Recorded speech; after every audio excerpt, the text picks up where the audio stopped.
नमस्कार मित्रांनो, महत्वाची अपडेट आली आहे पोलीस भरतीच्या लेखी परीक्षेबाबत.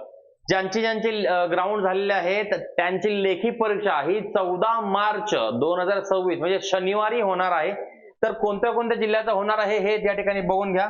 पोलीस आयुक्तालयामध्ये फक्त दोनच आहेत, एक तर सोलापूर शहर आणि छत्रपती संभाजीनगर शहर आहे. त्यानंतर पोलीस अधीक्षक मध्ये पालघर, रायगड, रत्नागिरी, कोल्हापूर, पुणे ग्रामीण या ठिकाणी तुम्हाला दिसत नसेल थोडंसं झूम करून दाखवेन.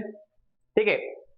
पुणे ग्रामीण, सांगली, सोलापूर ग्रामीण, धुळे, ठीक आहे. आणि त्यानंतर अहिल्यानगर, जळगाव, छत्रपती संभाजीनगर ग्रामीण, त्यानंतर जालना, बीड, धाराशिव, लातूर, नांदेड, अकोला, वाशिम, बुलढाणा, यवतमाळ, नागपूर ग्रामीण, भंडारा, वर्धा, गोंदिया लोहमार्ग मध्ये पुणे आणि नागपूर हे दोन या ठिकाणी घेतलेले आहेत.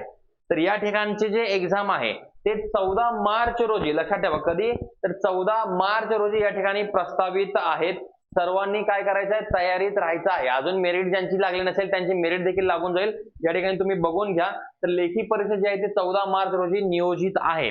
सगळ्यात महत्वाचं म्हणजे ज्यांची आणखीन कट ऑफ लागलेले नाही आहे त्यांची कट ऑफ लागेल, टेन्शन घेऊ नका. खूप जण कॉल करतायत, मला देखील टेन्शन येत आहे, तुम्ही पण टेन्शन मध्ये येत आहे. तसला काय करत बसू नका.